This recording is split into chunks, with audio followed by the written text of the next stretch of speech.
ആ അച്ഛനായിരിക്കും. ഞാൻ ഉറങ്ങിന്ന് പറഞ്ഞു. സംസാരിച്ചു തുടങ്ങി നിർത്തൂല അമ്മ.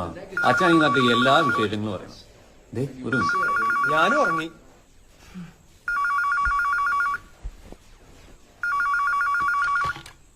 ഹലോ, നീ ഇത് എവിടെയായിരുന്നു? അടുക്കളയില് പാത്രം കഴുകുകയായിരുന്നു. ആ അവരൊക്കെ എവിടെ? ഉറങ്ങി. ഭക്ഷണം കഴിച്ചിട്ടാണോ കിടന്നത്? ആ കഴിച്ചു.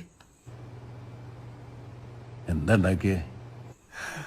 സതീഷിനെ അറിയാലോ, അവൻ ഇറച്ചി നിർബന്ധ. ചിക്കൻ ഉണ്ടായിരുന്നു ഫ്രിഡ്ജില്. കുട്ടൻ അയലക്കൂട്ടാനുണ്ടാക്കി. പിന്നെ ചപ്പാത്തിയും പുട്ടും ഉണ്ടായിരുന്നു.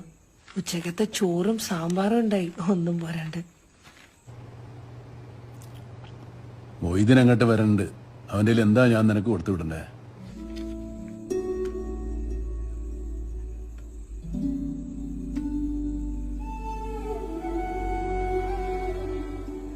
നിങ്ങൾ ഒരു ദിവസം ഇട്ടൊരു ഷർട്ട് പാലക്കാട് കൊടുത്തു വിടോ? എന്താ നളിനി ഇത്? ഒന്നുമില്ല. എന്തെങ്കിലും കഴിച്ചു നിങ്ങള്? ഞാൻ കഴിച്ചോണ്ടിരിക്കുക. വെക്കട്ടെ?